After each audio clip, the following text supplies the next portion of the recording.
علم القرآن خلق الإنسان علمه البيان الشمس والقمر بحسبان والنجم والشجر يسجدان والسماء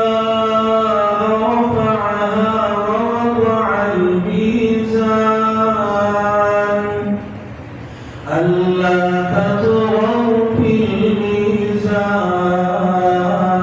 الميزان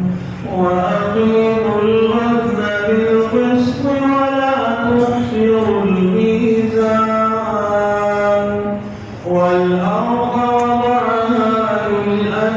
للأنام فيها فاكهة والنخل ذات الأكمام والحب ذو العصف والريحان فبأي آلاء ربكما تكذبان